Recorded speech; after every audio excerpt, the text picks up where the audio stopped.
Hello, everyone, and thank you for being with us today for the Youth Climate Innovation Program Q&A session. We have with us Valentin Rudlov, a climate technology specialist for CTCN, Asia Bajik from Yango, Amir Badoukhon from BioTreasure, and myself, El Sayani from SeedStars. The agenda of today is a quick overview on the importance of youth and climate action, a section about the program, awards from our alumni, and then we open the floor for Q&A. Valentin, I leave it to you for this one. Thank you very much, Elsa, and also welcome from my side to all of you joining today. Thank you so much. Please go to the next slide. Yeah, quoting the UN Secretary General here to start off this introduction and Q&A session, climate change is moving faster than we are, but we don't give up because we know that climate action is the only path. Under this light, the UN Climate Technology Center and Network, for which I'm working, is launching this program on youth climate innovation. And the UN Climate Technology Center and Network is a part of the UNFCCC, so the United Nations Convention on Climate Change, and our work circles around 5 different areas where we see the most need for systems transformation, which also will be the 5 areas which we will target in this Youth Climate Innovation Program. And I will quickly go through these 5 steps on the next slide. These 5 system transformation areas, because these will guide us in terms of, on one side, the pressing needs for climate action, and on the other side, also the solutions that can be developed and that are very needed in these areas. Starting with energy systems, the global energy system is the largest source of CO2 emissions, and we really need to reach net zero in energy systems in order to become climate neutral. There are technology innovations required to develop and integrate renewable energies and energy efficiency across entire energy systems globally. On the next slide, we are looking at water, energy, food nexus. With a global population that is expected to reach 9 billion people by 2050, the resources around water, energy, and food become extremely important and scarce. Hence, on this nexus, we need to work, and we need to understand this nexus. Sorry, the slide before. We need to understand this nexus in order to design effective climate strategies. On the next slide, we're looking at business and industry. Industry accounts for 24% of global greenhouse gas emissions in 2019. This includes, for example, cement and steel, hard to abate industries such as transportation as well, partially. And we need to develop and identify solutions that enable us to decarbonize some of these hard to abate sectors such as cement and steel. But also on the business side, every business has the potential to reduce emissions, whether it is with regards to production operations or even digital technologies have emissions. And what is our guiding principle there is that climate action does not threaten long-term economic growth, but on the contrary, climate action can actually stimulate economic growth by creating new products and services, by employing new employees that are highly skilled in these areas. On the next slide, we are diving more into the buildings and infrastructure side, another key transformation area that we need to look at in order to tackle climate change.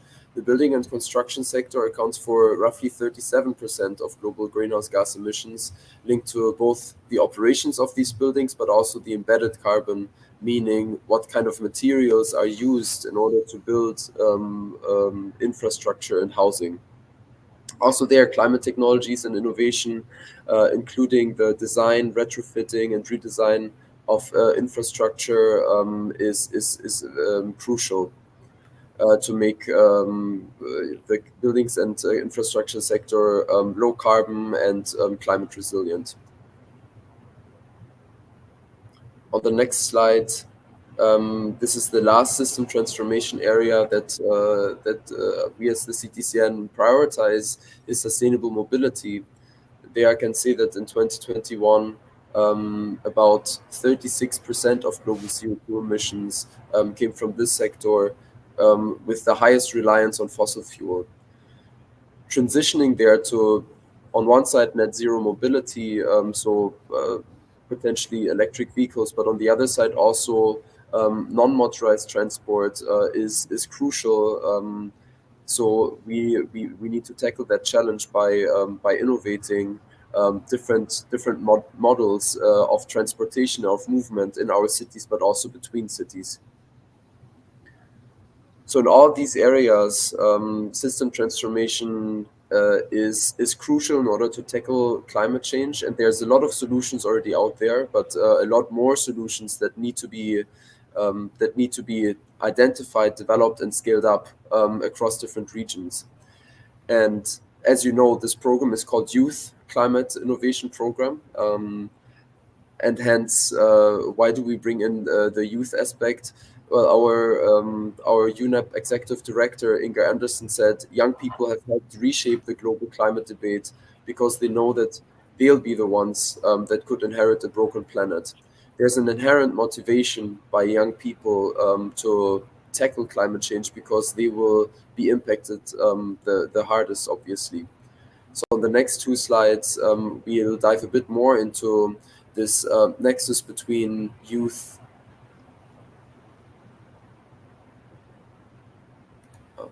I think something dropped out with the slides. Hi, Asia.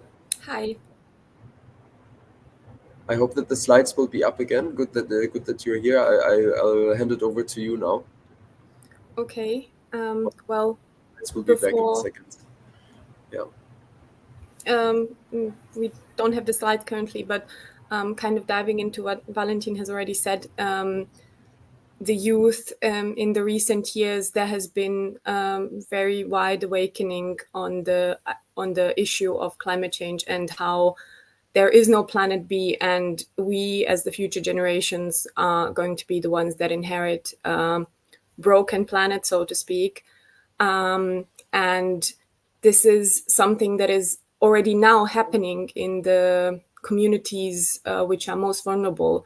And young people are also amongst those most vulnerable, are again an even more vulnerable group because their livelihoods are being threatened by climate change, their development, their education, and their futures are being threatened by climate change. And also for a lot of young people, there is also the aspect of climate anxiety. If you know that the world the world that you're striving towards might not be as inhabitable as it is right now, obviously that causes a lot of climate anxiety amongst a lot of young people. However, not most young people use this not to be passive and depressed, but rather to act. And this was especially noticeable in the 2010s, 2020s, when the Fridays for Future movement started. But even before that, there has been a group of young people who have always attended the conferences of parties, the climate conferences of the United Nations, and they have been joined together in the constituency called Yango, which is my affiliation. So I'm with Yango, have been now for a couple of years. Yango has been around for almost as long as I have been alive now, which also shows just how important this matter was to young people, starting from Rio and all throughout Paris, and now going to Baku with the climate conferences. So young people are very vulnerable, but they're also very powerful actors and advocates for ambitious climate action. But not only do we advocate at all conferences that we attend as observers or as sometimes also parts of our national delegations, not only do we advocate for more climate action, also a lot of young people within Yango, but also globally, are researchers and experts in their own field, innovators, and we are embracing the technological advancements that are available to us as young people. And we are trying to, a lot of young people are trying to confront those problems that they face in a very constructive way by innovating and trying to think forward and around.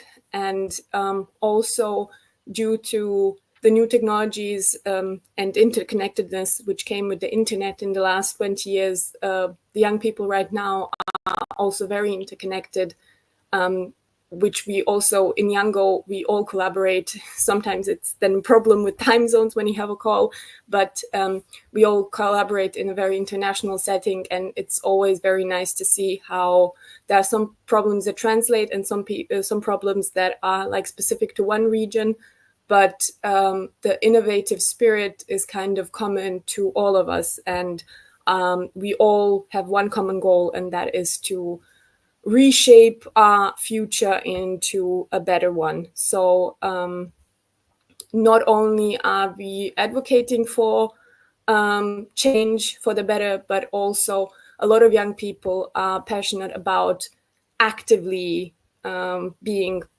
the vectors of that change. And now I'm passing back to Valentin. Thank you, Angel. I'm passing back to Elsa, actually. Yeah. Thank you so much. So a quick word about SeedStars, who we are. SeedStars is a Swiss company with almost 11 years of experience in impacting people's lives in emerging markets. How we do so? We do it through SeedStars programs, SeedStars Capital, and SeedStars Academy. We're very glad to be working with CTCN again on the implementation of the YCI program on its second version. About the program, we aim here to provide a clear pathway for young innovators like you to grow your businesses from idea to scaling them for all solutions and the climate technologies, mainly in 4 regions: Asia Pacific, Sub-Saharan Africa, Latin America and the Caribbean, and the Middle East and North Africa. The program is designed under 3 components. We have the Idea Lab, we have the incubator, and we have the accelerator. More details about every component to follow next. So the YCI Lab, it's a 7 days online innovation journey. It's a 7 days online program where you will get the chance to learn more about climate challenges, get introduced to design thinking tools, and work on your climate ideas within teams and within industry expert mentors.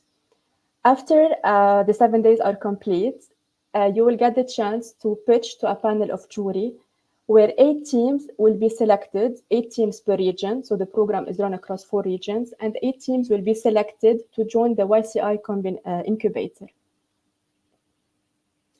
The incubator is a bit more intense. It's longer in time. It's a 12 weeks incubation program where the 8 winning teams per region, you will receive support to solidify your solutions and develop them to turn them into more viable products and services.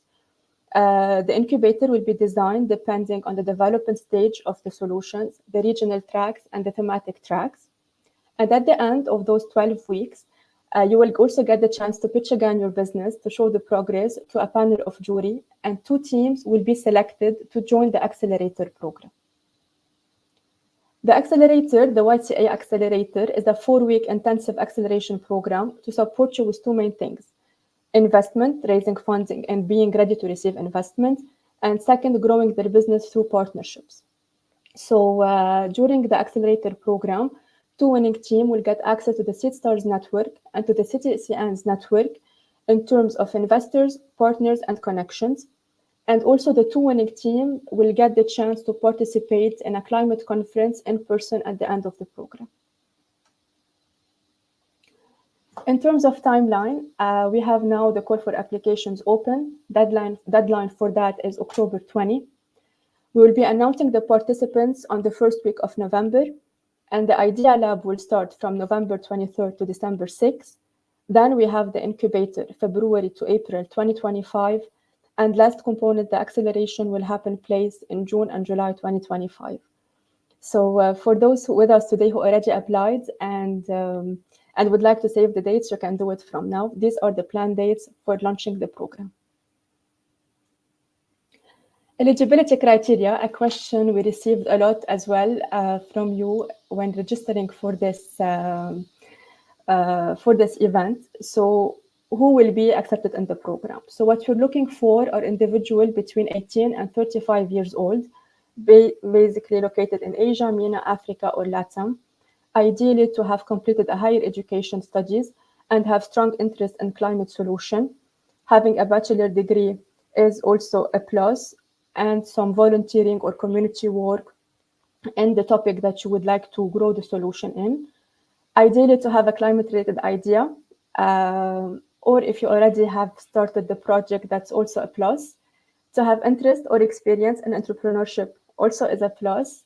And definitely it comes as a given to be available during the day of the program and to have a high motivation to participate. Now the program benefits, here comes many, but mainly it's going to be a lot of mentorship, a lot of coaching from a big pool of mentors and very customized support. You will get also the chance to work in peer groups and also benefit from cross-team learning. You will get access to the CTCN and to the SeedStars network when it comes to partnerships. You will be equipped with tools to be able to kind of be ready to raise funding and how to secure funding and be able to prepare for that. You will also get the chance to develop a lot of entrepreneurial skills with so many workshops and training, and also dedicated entrepreneurs and residents for this program. When it comes to marketing and visibility, this also comes as a given, because you will get the chance to also showcase your products on CTCN's platforms and SeedStars platforms that are global platforms, and to get a lot of visibility, especially for the ones who are able to complete the program fully. Now we have a word from our alumni, Amir Badokhan. We'll leave it to you just a bit to share your experience with the first cohort. Hello, thank you again for your great information, sister info. Actually, I'm Omar Badokhan, founder of BioTreasure, alumni of first edition of Youth Climate Innovation Labs from MENA region. I'm founder of BioTreasure, which is a social and climate tech startup developing small-scale innovative biogas plants that helping rural farmers to convert their organic waste to clean gas for cooking, also other energy purposes, and high-quality fertilizers. Actually, uh, we just funded our startup 2 years ago, and our real start was with the Climate Innovation Labs. And that chance we got very important and very good information. We learned about implementation of the lean startup methodology and received worthy feedback from peers and mentors.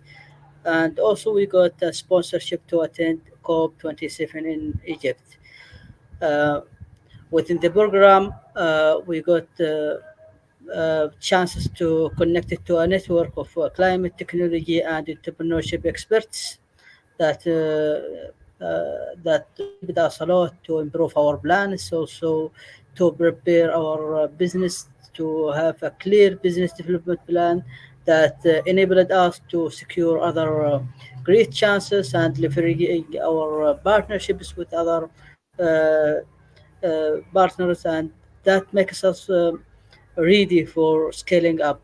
So just about 1 year after completion of the Youth Climate Innovation Labs, we have been able to to secure more than 50,000 US dollars that enables us to 50,000 US that completed enabled us to complete our piloting, and now we are ready to scale. So everything goes very smoothly.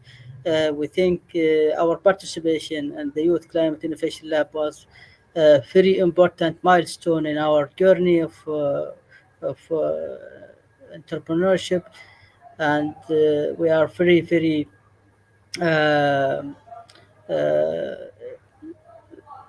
we are very encouraging youth and young people who have already started their startups or have ideas to get this chance to help them to make their ideas and bring their ideas to the reality with a very good methodology.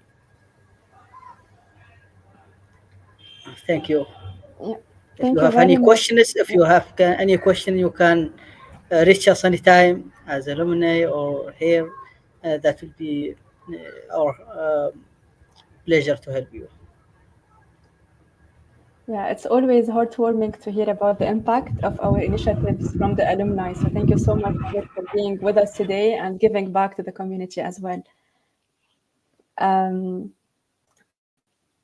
so we will move now to the questions. We collected some of the questions asked in the registration form to this event. First question, is this program completely online, on-site, or hybrid? So the program is completely online for the Idea Lab, incubation, and acceleration. However, for the ones who stay with us for the acceleration program, you will also get a chance, like Amr, to participate in an in-person conference at the end of the program. Age limit for the program. So as Valentin was mentioning, it's a program for the youth. So the age limit for that is between 18 to 35 years old. Kind of support and resources received by the participants throughout the program to develop their innovation projects. So for the resources and more about the program curriculum, you will be receiving a lot of support from an entrepreneur in residence, from mentors, and from subject experts, depending on the sectors and on the on the area of the solution. Also, you will receive access to a toolkit prepared by us, a lot of perks from SeedStars, from CTCN as well, to help you test and grow the business, and maybe sometimes design support, sometimes just looking at the financials, looking at the business, product validation, so different aspects of support. A lot of mentorship, a lot of workshops, and a lot of peer-to-peer sessions to also work with the community around you and get their feedback.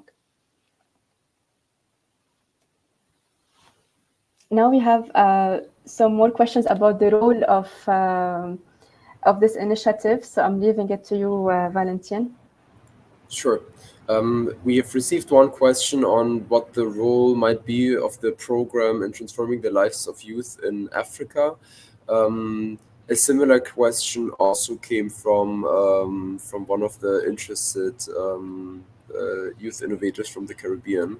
How this could focus on addressing climate issues specifically to his or her region. So you are all invited to participate in this program and innovate on specific challenges that your community is facing. And as Ajay said earlier, some of the problems are global, so are the same or similar problems across different regions. Some are very specific to your community. So what we want to provide you with this program is a frame, is an environment where you can innovate and receive support on innovating on specific challenges that you or your community is facing. On the other side, during the incubator program, we will have specific tracks that will look at the context within your region. We have 4 different regions: Sub-Saharan Africa, MENA, Asia Pacific, and Latin America and the Caribbean. And we will bring in topic experts from your region, climate change experts from your region, that will help you also address specific challenges that your region might face. Can you give more examples on the YCI lab categories. So the categories, if we understand this question correctly, are the five system transformation areas that were presented at the beginning. These five system transformation areas are quite large, as you remember. We include energy systems, business and industry, buildings and infrastructure, water, energy, food nexus, and sustainable mobility in these categories. So within these categories, we will bring in topic experts, and that will be beneficial for your innovation. If you are submitting ideas outside of these areas, we might not be able to support you in the best way possible, since these are the focus areas for also our topic experts. The last question on this slide: what are some of the opportunities that are available to participants after completing the YCI program? So Elsa spoke a bit about the support that you're receiving during the YCI program. After the program, we are very happy to continue engaging with you in our global network of YCI program alumni, like Omar, for example, here, who's on the call. We are, with this second cohort now, introducing a community, an online community that we will moderate more frequently in terms of events and sharing of opportunities, in terms of funding, in terms of presentations, pitching, and support through our partners. So this is some of the support and opportunities that we will be providing there. Furthermore, in the accelerator part, we will help you prepare for potential partnerships and also for potential investments. And these networks will remain at your disposal also after the. Yes. There's also, Valentin, a question on the chat. Maybe if you could help us enter this one. Let me see.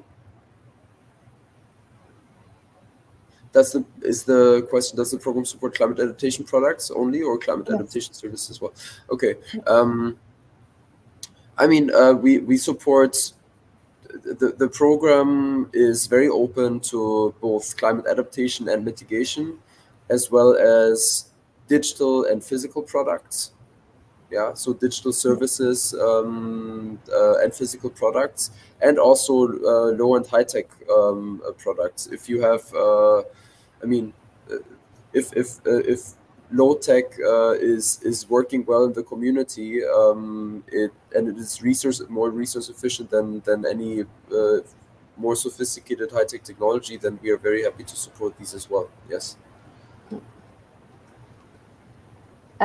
We also have a question about the selection criteria. We already covered that in the presentation, but if you have more question about it, if you have something specific to ask about, please feel free to also drop us a message. We have another question as well. So once accepted into the program, what are the next steps that participants need to take to prepare for the commencement of the YCI program? So for us, we do not require any preparation ahead of time, ahead of the start date, but we definitely encourage you. So if you already have an idea, if you already have maybe a solution that you're working on, keep on doing the work. Don't stop or like put things on pause for the program. Even if you are likely maybe to pivot some of the aspects or some of the components, don't worry about that. Keep on building the product, and we definitely wish you the best of luck to join the program. So these were the main questions collected ahead of time. Let's see now maybe from the audience if we have more questions.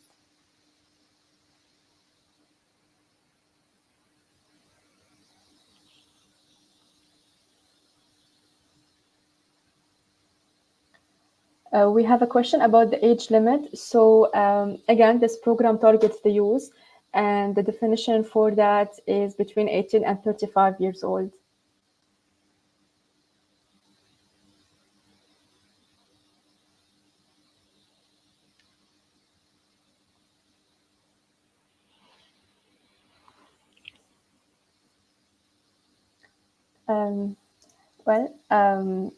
it seems we have no more questions. Again, thank you for joining us. And yeah, we look forward to meeting most of you when the program starts.